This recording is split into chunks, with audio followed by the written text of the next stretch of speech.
Welcome to Review JU. We are going to talk about the long and eagerly anticipated WandaVision, released on Disney Plus, I believe at 9 p.m. Pacific time last night, Eric. Just midnight. Midnight Pacific time.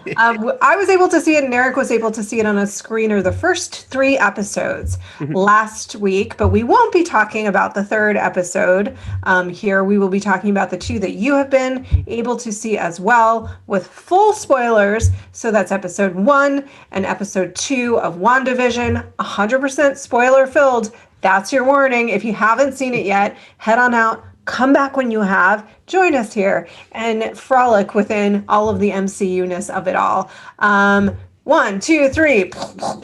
Eric, tell me what you thought. What were your expectations going in? I want the full Eric. Eric is our Marvel expert. He is the marvelous. Yeah, I was very excited for this. Of all the stuff that we've seen actual footage from this year, and we got a lot more at that Disney Investor Day. We got like the first, Loki and Falcon Winter Soldier trailers, and more of WandaVision and Miss Marvel behind the scenes. This is the one I've been the most excited for.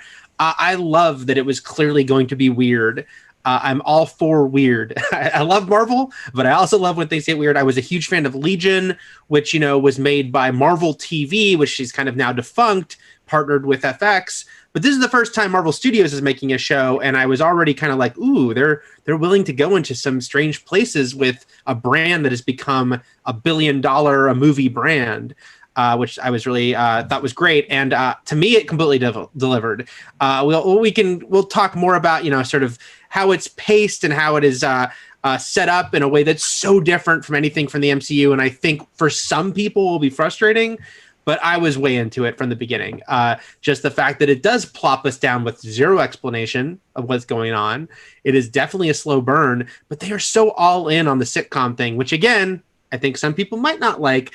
But the fact that the aspect ratio, everything about it, the rhythm of it, the feel of the jokes, it is very much going all in on it. It's not even that winking about it. And I thought that was really cool. Plus the weird little glimpses of the underlying story that we got in these first 2 episodes.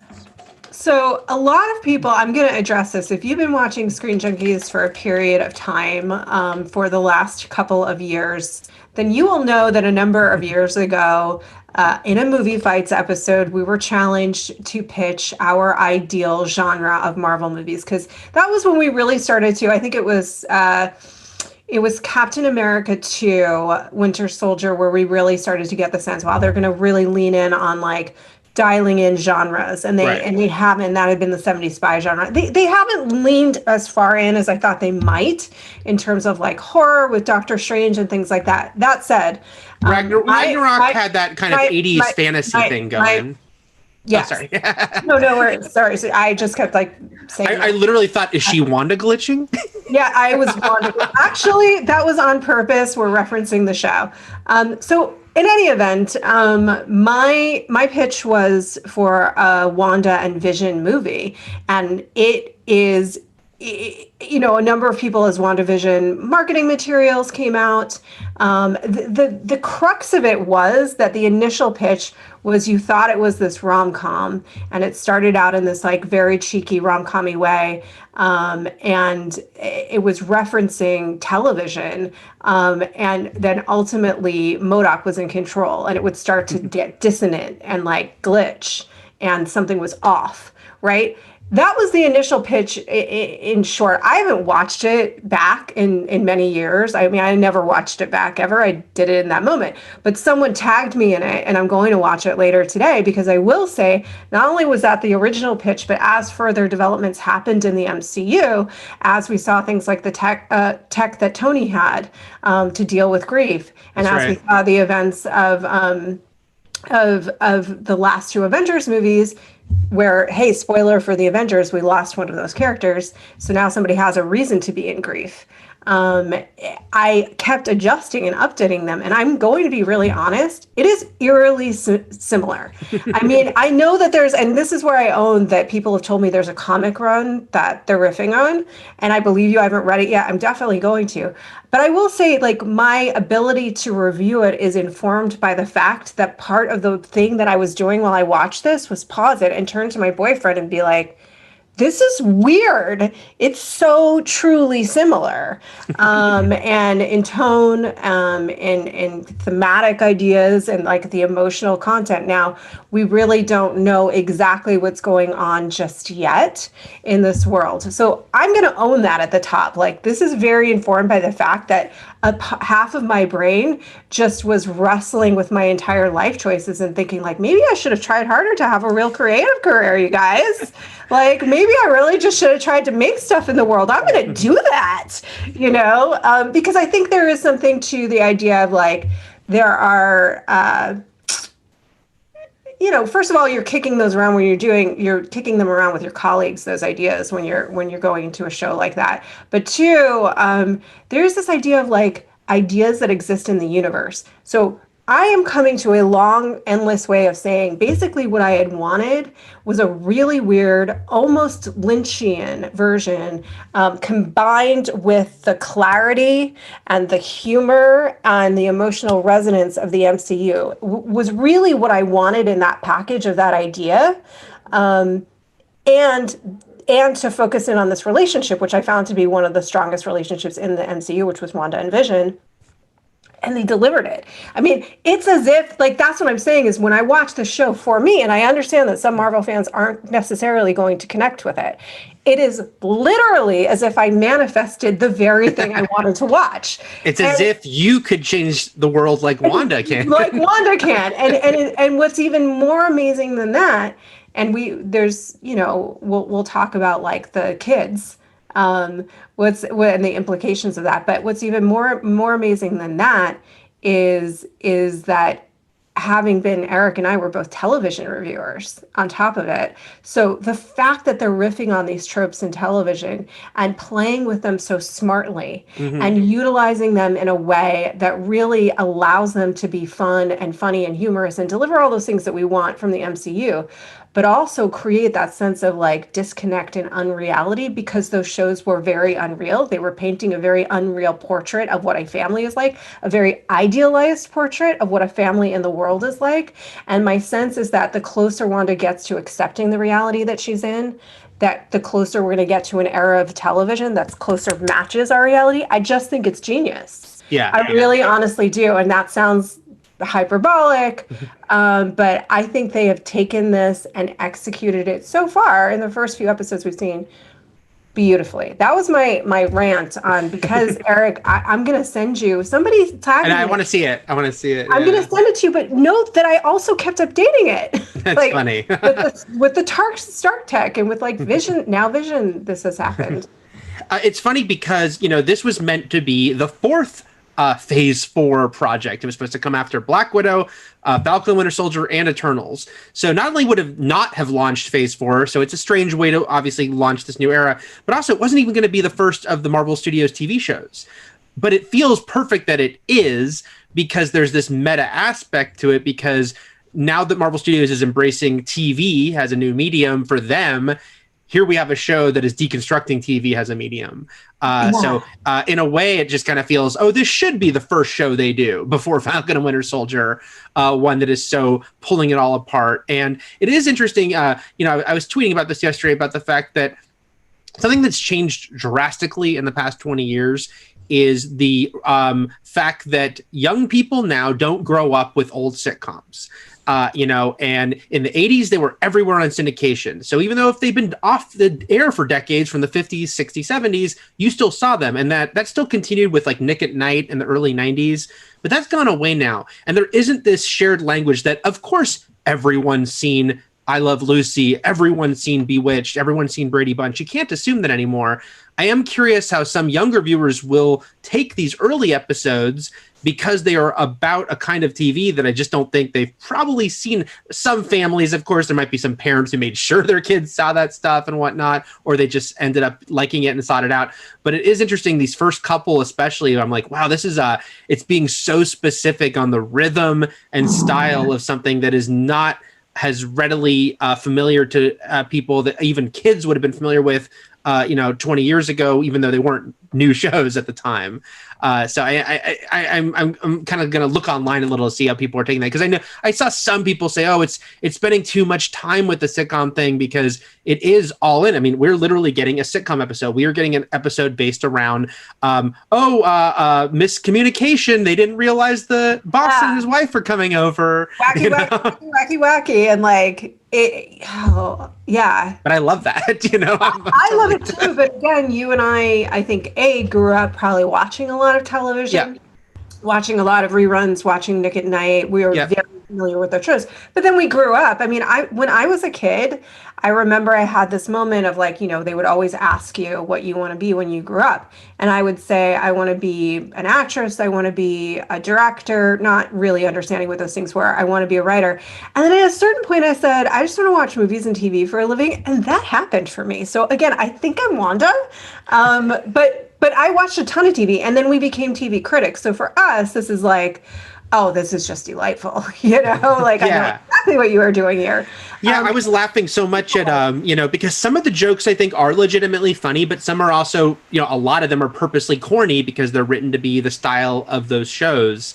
But I was laughing at not so much Agnes's jokes about her husband Ralph, but at the trope that joke was about, which was the like off-screen spouse that this person is always saying, my husband Ralph, and just the idea of that trope. And of course, you've got Catherine Hahn killing it, delivering those lines. She is. And that's the other thing that I wanted to point out about this show. You're absolutely right, because the brilliance of that is that it's got layers, right? Even just that trope, because now I get what world we're in. We're in this like unrealistic, silly sitcom world. And then the fact that they can't remember why they have the heart on there speaks to a deeper level of the dissonance, right? Like they don't remember it because it's not real, but then her ability and whatever tech is meeting her ability is allowing them to manifest a reason why that heart was there, that then propels the episode forward, right? So like, I do think it's, and I'll get to what I mean by her ability and the tech it's meeting, because I believe that those two things are what are intersecting right now, because she can't handle her grief, and this is how she's processing it, is to use her ability combined with this tech to create this universe, and out of that becomes a new version of delivering two children that are at once not real and also very dangerous. So we'll talk about that a little bit, but what's interesting to me is that the fact that he's this off-screen husband that we never meet is referencing that era of television, but it's also referencing the fact that he's off-screen and we never meet him because he's not there. And even we start to see, that start to dissolve whatever this reality is around her. That's this idealized world of like, I just want to be in my vision bubble of we're in a honeymoon and we're married and we can have a normal life. And of course they never could, that's not available to either of those beings. Right. They have those interesting moments in the second episode starts to bring this up of like, with Agnes, for instance, coming up to her and saying, if it isn't the star of the show, and then even more the part with the Emma Caulfield character, Dottie, who says like, I know about you. And Wanda says, I'm not here to hurt anyone. And she says, I don't believe you. That these people have an awareness that they are trapped as well. Like that there's something, like sometimes we see her facade come down for sure when she makes time rewind, but we also see it with the neighbors, that it's like, that there's this artifice that the first episode they're just totally a part of, and the second episode we see these little little glimmers of other stuff going on there. Yeah, they're trapped, and it's a little like if you saw the one of my favorite Black Mirror episodes was the Star Trek riff, where I mean, obviously that's not a new trope that look, it goes back to, and probably before this, but the Twilight Zone episode where the kid can create reality, right, and try, like that is a very dangerous ability to literally manipulate and create reality, particularly if somebody is volatile or emotional for any given reason. And certainly this person has a lot of reasons to be volatile and emotional. So I am so hardcore into it. Yeah. I guess it's one of the things that I want to say. So let's talk about what we think is actually happening. Now, want to be clear about, we get hints towards the end of the episode, and if you watch through the credits of like, okay, there's something happening in this outside world, and that's where, and I don't know that it's, I kind of went back and forth a couple of different times throughout the episodes, but just given that, like, Stark comes up in a couple of different ways. The name Stark comes up in a couple of different ways. And so remember, he created this technology that allows you to go into this virtual reality to basically deal with your past and deal with your grief. But Wanda also has the abilities that she has. So it would be pretty dangerous for her to use that, right? Because that quickly becomes a manifested thing. And so my guess to date, and this is one of the things that I had like tweaked and updated that picture on, was like that's maybe what we're looking at, or that there's kind of an outside entity or group that has plugged her into it for their own purposes. But at the end of the day, the result is going to be something that's going to impact the MCU at large. And yet, to your point, Eric, initially, because this is on Disney Plus and because it's a short run television show, they have so much liberty to stretch the bounds of what the MCU can be. Yeah, no, exactly. Like, yeah, they don't have to have the confines of, oh, we have to have this big. And again, I know that some people will be like, oh man, I just watched an hour of this show and there's no big action scene, there's no big showdown, and I think people do love the MCU ultimately for its characters. So I'm not saying that they just want mindless action, but you also expect that action that's become part of it as well. And this show's not about that at all, yet, at least. Even the fact that the effects they do have are purposely like lo-fi effects, like effects of the era, as far as like how she's making the cards fly around is great. You bring up an interesting thing with, I hadn't thought about that Stark tech. I don't know if I feel like that could be a factor. What is interesting to me is they're being observed. We see the sword logo, which is like, okay, they're bringing sword in from the comics, which is in the comics kind of the shield counterpart for like space protection, but here it seems like they're changing that up to something else. But they very pointedly in that second episode, she gets the message, and we hear it again at the end, who's doing this to you? Yeah. So it seems like there is an outside force manipulating her that she has, but then she has this element of control. We see it happen when the guy comes out of the manhole and she's like, no.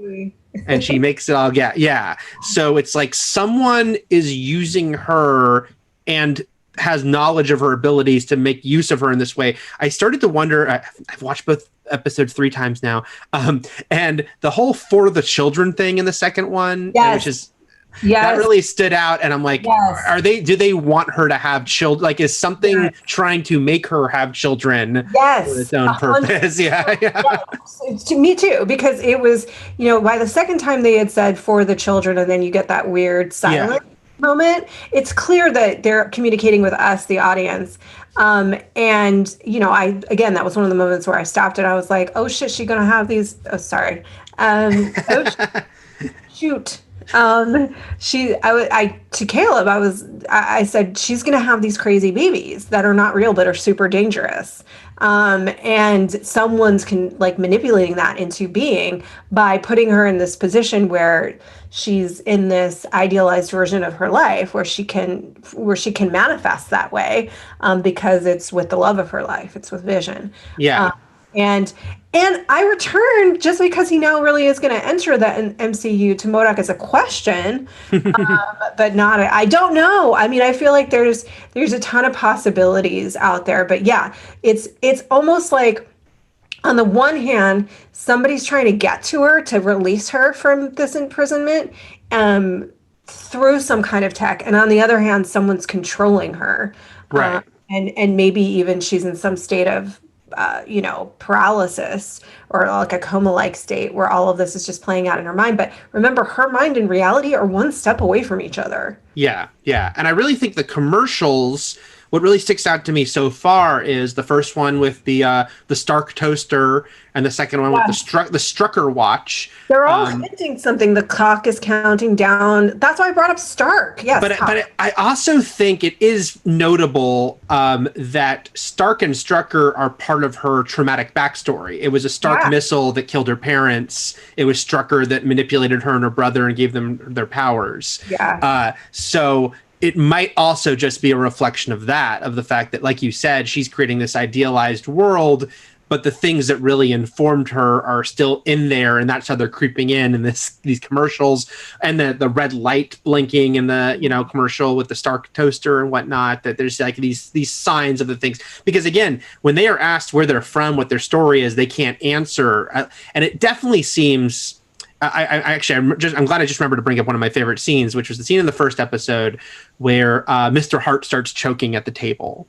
Yeah. And that is the first time we see the facade come down, because it gets so weird. And I loved how weird it was. He's choking and Mrs. Hart is saying, stop it, jokingly. But then she turns to Wanda with like a look of terror, but still smiling in a really creepy way, saying, stop it. Like, she knows Wanda's the one in control here. And that's when Wanda and Vision look at each other, and it's like Vision can't act until Wanda tells him to. Exactly. She's in control of everything, to the point where she just says, help him, Vision. And then he does, but this is the version of her too. And you bring up, I think, a really important point, which is her trauma, and that this is all part of something to process her own trauma. And she's had a lot of trauma in her life, you know? And somebody that has a lot of trauma and a lot of power is incredibly dangerous. Like, want to keep repeating that because, look, that she can, in certain iterations of the comics, you will know this way better than me, Eric, become the villain, because she is so powerful and because she is pissed. Rightly or wrongly, she's pissed. And so I think the for the children is a very important repeated line, because that is why this is. I don't know how some other entity would assess that there was that opportunity, but clearly that's the goal. So I don't know, man. I will be sad if fans aren't into it, because it is different. I think a lot of them will be, but I think that there will be some that it's just going to be so different from the kind of thing that they're seeking. But and then the second episode, we meet Geraldine, who I don't think this is a spoiler to say, because she was announced at Comic-Con by Kevin Feige, and that's as official as you can get, that that actress Teyonah Parris is playing Monica Rambeau, the adult version of the kid from the Captain Marvel movie, who's a powerful character in the comics in her own right. And even the way she pauses when she's asked her name, so it seems like, has she kind of been inserted in there? Is what's going on with her is a whole interesting element that they add in there as well. Totally, because you're also thinking like, and I think that Wanda is going to be faced with this as she starts to accept what's happening around her, and like, even in her mind, Vision is trying to get her here and there, trying to get her to come out of it, but who's her friend and who's her enemy, like who's in there to help her, and who's in there to keep her stuck, which is like, just to get a little metaphysical for a second, which is an interesting life question for all of us with anyone in our lives. So but I have to say too, in this is what you alluded to earlier. The thing that's really helping the show to work is the caliber of the actors they've gotten to populate it. I mean, they are so good. Yep. Yeah. They are great. It's a great cast. I wanted to briefly mention, because it's a very frequent fan theory, because it makes a lot of sense, that Catherine Hahn's character, Agnes, is probably going to end up being Agatha Harkness from the comic books, who is this witch who's a much older character, but, they've changed ages before. We've got young Aunt May, that is a mentor to Wanda and kind of teaches her how to hone her powers a lot more. And so it did stand out to me that Agnes was the first one to say, "You're the star of the show," which seemed to be the first person to almost be like, I know more than I'm letting on. But all the actors are so great, but I really need to single out Elizabeth Olsen, because I do think she's doing something really special here. On one hand, it's just the fun of, she does a great job of evoking the mannered sitcom acting of the 50s and 60s, and changing it, because in the second episode is obviously supposed to be a Bewitched riff. First one's Dick Van Dyke Show, second one's Bewitched, and she's not doing the exact same thing in the first and the second episode. She's kind of altering it for the time. And it's really, she does such a great job with her delivery. But then those other moments, like when she says, "Help him, Vision," like when she just changes, or when she says no and makes it go back, and you see that her face change and her whole demeanor change in those moments. I think this is, like, Paul Bettany's doing great too, and I think it must be such a blast for him to be able to do this fun physical comedy, the part when he has the gum stuck inside him. Oh my god. And we're seeing a lot of layers to Vision the movies won't allow, but I think, ultimately it's hard not to assume this is Wanda's story, and Elizabeth Olsen, I think, is sort of killing it here in the main role. She is 100%. Yeah. She's the one that she is the star of the show, and it's WandaVision, riff on Wanda, and television, WandaVision, and he's getting to do, I think, a lot of really fun stuff. But to your point, she's the one that's going to have the most powerful emotional arc, because she's the one that's grieving. Yeah. And Elizabeth Olsen is more than up to the task. And Marvel, I mean, to their great benefit and deserve credit, like, they have made a point to hire excellent actors and people that are, Kevin. It's Mr. Feige. Feige, ladies and gentlemen, exactly. Nobody calls him Kevin. I'm sure people do, like his wife. So, in any event, I'm excited to see where this goes forward. I hope you guys enjoyed it too. Eric, do you have any last final thoughts? No. I just will mention that I very much enjoyed, like I said, I the whole artifice of it, the aspect ratio, and then the two opening credit songs we got. It's the Lopez's who do the songs for Frozen. And I thought that was that was super fun. And then again, you mentioned the closing credits, which there's no like post-credit Easter egg, but the closing credits give you this sort of trippy imagery and get into like the weirdness of it all. I whatever they're selling, I'm buying here. The whole vibe of it, I'm very on board for. Yeah, I will 100% agree. This is my exact cup of tea. Like the just the hint of Lynch. It's not so far that it's like really challenging, but a little bit weird, very surreal, hitting on television tropes, really resurfacing what I think is one of the more interesting relationships they've managed to land on, particularly romantic in the MCU, which is Wanda and Vision, and this idea of going through the arc of grief, and the very thin veil between fantasy and reality all coalesce in this one show. I absolutely love it. Can't recommend it enough. I hope you guys will continue to give it a chance, because I think that as it evolves and once we see the whole season unfold, I just think it's going to ultimately have been brilliantly constructed and have so many different layers to unpack, and very few things that are also just fun and light superhero fare offer us that. So it's doing all of that at once, which is a very impressive feat on the part of the creators. And on a personal level, I will underscore that I am frankly sitting there going like, you know what?